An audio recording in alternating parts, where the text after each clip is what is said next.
इदरीस अली, अब जो अमेरिका की हिकमत अमली सामने आ रही है उसमें ऐसे इम्कानात पैदा हो रहे थे और बहुत सी कयास आराइयाँ शुरू कर दी गई थी अमेरिकी सदर डोनाल्ड ट्रंप की जानिब से देने वाली धमकियों के बारे में, ईरान के ख़िलाफ़ वो क्या हिकमत अमली अपनाना चाहते हैं। इससे मुतालिक उनके बयानात की रोशनी में ये ख़दशा ज़ाहिर हो रहा था कि अमेरिका ईरान में कोई बड़ी कार्रवाई का मनसूबा बना रहा है, कुछ ज़मीनी फ़ौज तक बात जा सकती है। लेकिन साथ ही नायब अमेरिकी सदर JD वेंस का इंटरव्यू सामने आता है जिसमें उन्होंने और बहुत सी अहम बयानात के साथ इस चीज़ का भी इम्कान रद्द किया है कि ये मुमकिन नहीं कि 1.5 लाख फ़ौजी भेज दिए जाए ईरान में जंग करने के लिए। तो इस वक्त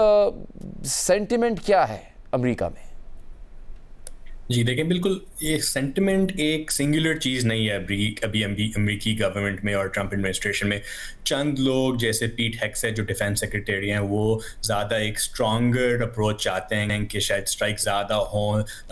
ज़्यादा टारगेट्स पे हो, ज़्यादा इंफ्रास्ट्रक्चर पे हो जो क्रिटिकल हो। और फिर आप बात करें JD वैंस की जो नायब सदर है, वो चाह रहे हैं किसी न किसी तरह से कि US की जो इन्वॉल्वमेंट हो वो किसी न किसी तरह से कम हो और US किसी और जगहों पे फोकस कर पाए। तो मेरे ख्याल से जो अभी सेंटिमेंट देख रहे हैं ना, वो बड़ा एक पब्लिक में आ चुका है, जो इंटरनल डिविजन्स देखी जा रही हैं। अब प्रेसिडेंट ट्रंप का मेन पॉइंट है कि उनका क्या सेंटिमेंट है और मेरे ख्याल से उनका सेंटिमेंट बदलता रहता है। कभी किन चंद दिनों कहते हैं कि हम लोग US ईरान पे हमला करेगा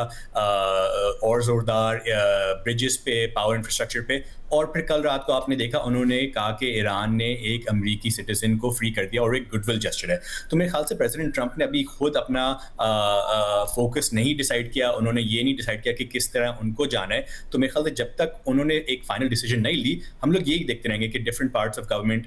अलग लोग हैं, उनकी अलग राय आएंगी और मेरे ख्याल से हमें फाइनल पता चलेगा डिसीजन जब प्रेसिडेंट ट्रंप शायद ट्विटर पे या ट्रूथ सोशल पे बोलें कि डील है या ना डील है।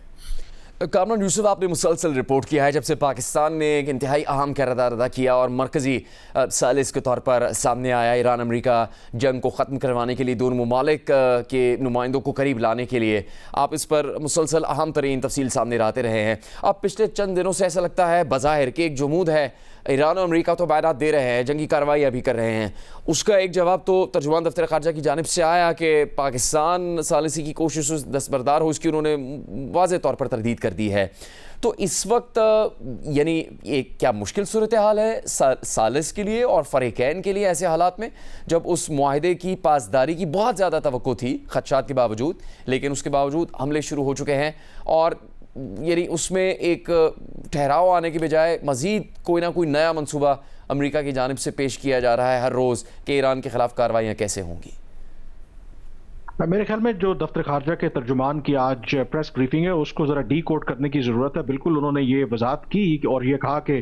पाकिस्तान ने जो अमन की कोशिशें हैं उससे पाकिस्तान दस्तबरदार नहीं हुआ। लेकिन आई थिंक अगर उनके अगला जो पैगाम है उसमें देखें, उन्होंने इस बात का भी एतराफ़ किया कि जो पीस प्रोसेस है that is on the back burner या पुट ऑन होल्ड है, वो डेड नहीं हुआ। इसका मतलब है कि इस वक्त पॉज है। और साथ ही फिर उन्होंने ये भी ऐड किया कि जब दोनों फरीकैन यानी कि अमेरिका और ईरान, ये जो एस्केलेशन वाली ऑप्शन उनको इस वक्त लग रहा है कि बेहतर है, जब इससे वो एग्जॉस्ट हो जाएंगे तो फिर उनके पास ऑप्शन मौजूद है कि वो अमन की सड़क की तरफ, अमन की रोड की तरफ वापस आ सकते हैं। और फिर अगर अमन की तरफ वापस आना चाहते हैं तो इस्लामाबाद MOU की सूरत में एक टेम्पलेट जो है उनके पास मौजूद है, उसको दोबारा वो फॉलो कर सकते हैं। तो क्लियरली अगर आप दफ्तर खारजा के तर्जुमान की जो ब्रीफिंग है उसको इन होल देखें तो क्लियरली आपको यहाँ पर नजर आएगा कि जो पीस प्रोसेस या जो मीडिएशन की एफर्ट्स आज से 2 हफ्ते पहले या 1 हफ्ते पहले, उसमें आपको एक तेजी नजर आ रही थी, उसमें एक आपको नजर आ रहा था कि शायद कोई ब्रेक थ्रू भी हो सकता है, प्रोसेस आगे बढ़ सकता है। उस प्रोसेस को कम से कम ब्रेक लग गई है और उसकी वजह यह है कि जो दोनों फरीकैन है अमेरिका और ईरान, शायद अपने जो कह लें कि जो मिलिट्री माइट के जरिए उनको लगता है कि शायद before going into the negotiating table अगर वो ताकत का इस्तेमाल करेंगे तो उससे वो बेहतर कंसेशन हासिल कर सकते हैं। लेकिन कंसर्न मीडिएटर्स में ये है कि ऐसी सूरत में फिर जो मिस कैलकुलेशन है उसके इम्कानात बहुत ज़्यादा होते हैं। ऑलरेडी हम देख रहे हैं कि अमेरिकी सदर ट्रंप की आपने बात की कि वो धमकी लगा रहे हैं कि वो एक्सपैंड कर सकते हैं, एनर्जी इंफ्रास्ट्रक्चर को निशाना बना सकते हैं ईरान का। ईरान की तरफ से जवाब आया आज कि अगर अमेरिकी सदर ट्रंप ने ऐसा किया तो ना सिर्फ वो बाबुल मंदब को बंद कर सकते हैं बल्कि उसके अलावा जो पूरे गल्फ में एनर्जी की तनसीबात हैं वो फिर उनके निशाने पर होंगी। बट हैविंग सेड दैट, जो आप खुद भी जिक्र कर रहे थे, अभी अमेरिकी सदर ट्रंप की तरफ से कुछ ऐसे बयानात के जिसमें अभी भी डिप्लोमेटिक ऑप्शन जो है वो ओपन है। इवन कि आज भी ईरान की वजारत खारजा और उनके ऑफिशियल्स की तरफ से ये स्टेटमेंट भी सामने आया है कि अगर अमेरिका ये जंग जारी रखना चाहता है तो ईरान बिल्कुल जवाब देगा, लेकिन ना हम पहले जंग चाहते थे ना हम अभी भी जंग चाहते। तो इसका मतलब है कि दोनों फरीकैन वाइल एस्केलेशन तो वो कर रहे हैं, but at the same time अगर कोई उनको ऑप्शन मिलेगा कि अगर डिप्लोमेटिक विंडो है तो उसको भी वो जरूर उसको एक्सप्लोर करना चाहेंगे। तो पाकिस्तान जो है अलॉन्ग विद अदर मीडिएटर्स उस वक्त का इंतजार कर रहा है कि जब दोनों को रियलाइज हो कि ठीक है हमने एक दूसरे के खिलाफ मिसाइल और ड्रोन चला लिए, चलें आप बातचीत की तरफ आते हैं, तो फिर once again Pakistan will offer its good offices.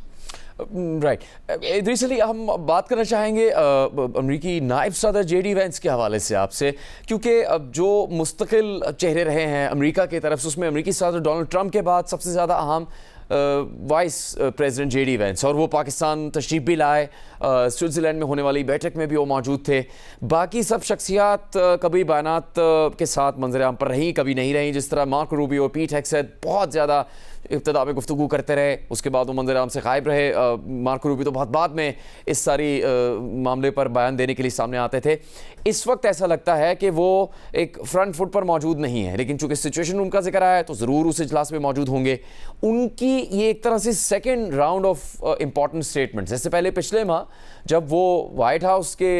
Press briefing room में पोडियम पर आए, तब भी उन्होंने इसराइल को मुखातिब करके बहुत सख्त अल्फाज इस्तेमाल किए थे और एक तरह से वॉर्न किया था। और आज भी जो उनके बयानात की बात हो रही है, ताज़ा तरीन उनके पॉडकास्ट के बयान की, उसमें भी सबसे ज़्यादा उन्होंने इशारा इसराइल और इसराइली लॉबीज़ की जानिब से किया है। तो ये तो बात साबित हो गई कि जितने ऐसे हामी मौजूद हैं कि ईरान के ख़िलाफ़ अमरीकी सदर डोनाल्ड ट्रंप दोबारा जंग करें, उतने ही मुखालिफिन भी मौजूद हैं अमरीकी सदर डोनाल्ड ट्रंप के इर्द गिर्द कि ये जंग दोबारा नहीं होनी चाहिए। नहीं, बिल्कुल। देखिए, मेरे ख्याल से आपने जो कल पॉडकास्ट की बात की, जो रोगन का पॉडकास्ट है जिस पे नाइक सदर वैंस आए, मेरे ख्याल से एक बड़ा एक्स्ट्रा ऑर्डिनरी पॉडकास्ट था, क्योंकि ये जो बातें कर रहे थे पब्लिकली, मेरे ख्याल से पहली दफ़ा इतने ओपनली एक वाइस प्रेसिडेंट, इतने सीनियर यूएस ऑफिशियल ने की हो। तो मेरे ख्याल से ये एक इंटरनल जो फ्रस्ट्रेशन जेडी वैंस की है, जो जंग के जो मुखालिफ हैं उनकी जो इंटरनल फ्रस्ट्रेशन है, वो अब उबल के बाहर आ रही है। मेरे ख्याल से उन्होंने प्रेसिडेंट ट्रंप से बात करने की कोशिश की है, प्रेसिडेंट ट्रंप ने उनकी बात सुनी है, मगर अभी तक फुली एक्सेप्ट नहीं किया। आप देखें, इजराइल और यूएस के जो रिलेशंस हैं अभी तक बहुत ही स्ट्रांग है। प्राइम मिनिस्टर नेतन्याहू ने वाशिंगटन आना था, इस एक चंद दिनों में वो डिले हो चुका है, मगर ये जो रिलेशनशिप है, चाहे प्रेसिडेंट ट्रंप फ्रस्ट्रेटेड हो, चाहे नाइक सदर वैंस फ्रस्ट्रेटेड हो, वो फिर भी बढ़ रही है। और मेरे ख्याल से ये एक सवाल उठता है कि किस तरह से ये जो रिलेशनशिप है इनकी, इजराइल और यूएस की, ये किस तरह से टूट सकती है। मेरे ख्याल से अगर देखें आप, वेपन सेल्स, इंटेलिजेंस शेयरिंग, ये अभी तक काफ़ी तेज़ रफ्तार से चल रहा है दोनों मुल्क के बीच। मेरे ख्याल से ये जब तक चलता रहेगा, जब तक मेरे ख्याल से प्रेसिडेंट ट्रंप खुद डिसीजन नहीं लें कि मैं किसी ना किसी तरह से ये रिलेशनशिप को या तो वीकन करूं, या प्रेसिडेंट नेतन्याहू से कहूं कि देखें आप इन निगोशिएशंस को चलने दें, आप बीच में रुकावट नहीं करें, और फिर ही ये मामला आगे चलेगा। कामरान साहब ने मेरे ख्याल से एक बड़ा अच्छा पॉइंट किया कि जब निगोशिएशंस आएंगे तो पाकिस्तान एक पोल पोजीशन में होगा, मगर मेरे ख्याल से अब ये सवाल एक है कि निगोशिएशन कब आएगा, क्योंकि हमें जो इतला मिली है सोर्सेज से कि ना ही प्रेसिडेंट ट्रंप को और ना ही ईरानियन ऑफिशियल्स को चाह रहे हैं कि ये जंग और आगे बढ़े, मगर फिर भी हम लोग हर दिन देखते हैं कि एस्केलेशन होता है यूएस की साइड से, फिर ईरान एस्केलेट करता है। तो मेरे ख्याल से अब ईगो की बात आ गई है। जब दोनों साइड अपना ईगो साइड पे रख सकेंगे, फिर ही मेरे ख्याल से बातचीत आगे चलेगी। कामरान यूसुफ साहब, अब क्या ये तवक्को की जा सकती है, ख़ास तौर पर तर्जुमान ताहिर इंद्राबी साहब के बयान के बाद, जिस पर आपने खुद भी कहा कि उसको डीकोड करना ज़रूरी है, कि फिर से एक सिफारती कोशिश की जाती है जिसमें पाकिस्तान के इंतहाई करीबी दोस्त ममालिक, तुर्की है, मिस्र है, सऊदी अरब है, कतर है, वो बड़ा एक अहम किरदार अदा करते हैं और पाकिस्तान के मौक़िफ़ की मुसलसल तायीद करते नज़र आते हैं। वो उस नौयत का एक सिलसिला दोबारा शुरू होता नज़र आ रहा है आपको क्या? देखिए, जो दफ्तर खारजा के तर्जुमान ने उनसे जब सवाल भी हुआ कि क्या किसी नए इनिशिएटिव की ज़रूरत है, तो उस इम्कान को भी उन्होंने रद्द किया। उन्होंने कहा किसी नए इनिशिएटिव की ज़रूरत नहीं है। उनका पाकिस्तान का ख्याल है कि ऑलरेडी जो इस्लामाबाद MOU दस्तखत हुए हैं तो काफ़ी काम किया जा चुका है, एक फ्रेमवर्क मौजूद है और फैसला दोनों फरीकैन प्रिंसिपल जो पार्टीज हैं ईरान और अमेरिका ने करना है कि अगर मुज़ाकरात की टेबल पर वापस आएंगे, वो रोड मैप भी मौजूद है, वर्किंग ग्रुप भी तश्कील दिए गए थे, तो पाकिस्तान डेफिनेटली जो बाकी रीजन के ममालिक हैं, जिस तरह तुर्की का जिक्र किया, कतर है, सऊदी अरेबिया है, अब ये तमाम जो ममालिक हैं, कंसर्न सबसे बड़ा ये है कि अगर दोबारा एक ऑल आउट ऑलरेडी जो एस्केलेशन बढ़ रही है उसकी वजह से जो तेल की कीमतें ऊपर जा रही हैं, बाकी जो कंसर्न्स हैं, और अगर दोबारा ऑल आउट वॉर होती है तो ये किसी के मफाद में नहीं है। तो ये एक कॉमन ग्राउंड है जिसमें तमाम जो ममालिक हैं रीजन के, उनकी ये ख्वाहिश है कि मुज़ाकरात की टेबल पर वापस आया जाए। लेकिन सबसे अहम सवाल ये है कि बज़ाहिर अब ये लग रहा है कि शुरू में तो शायद मीडिएटर्स की बात जो ईरान और अमेरिका सुन भी रहे थे, लेकिन अब जो सूरत हाल बनी है, मेरे ख्याल में इस वक्त जो मीडिएटर्स के लिए जो लेवरेज है या इस सारे प्रोसेस को मनूवर करना भी इतना आसान नहीं है। तो शायद यही वजह है कि ऐसा नहीं है कि पाकिस्तान या बाकी जो ममालिक हैं वो से पर्दा कोशिश नहीं कर रहे, लेकिन माजी के मुकाबले में वो उस तरीके से आपको प्रोएक्टिव रोल नजर नहीं आता। माजी में जब सीज फायर के बाद इवन के दोबारा एस्केलेशन जब भी हुआ करती थी, पाकिस्तान बाकी ममालिक इन्वॉल्व होते थे, एक दो दिन के बाद दोबारा से फिर मामला ठीक हो जाते थे। अब तो ये मुसलसल 5वां रोज है, ईरान अमेरिका एक दूसरे के खिलाफ मिसाइल और ड्रोन्स मार रहे हैं, और ओवरऑल कोई इंडिकेशन भी आपको इस तरह से नजर नहीं आ रही कि बाकी प्लेयर्स क्या कर रहे हैं। तो मुझे ये लगता है कि शायद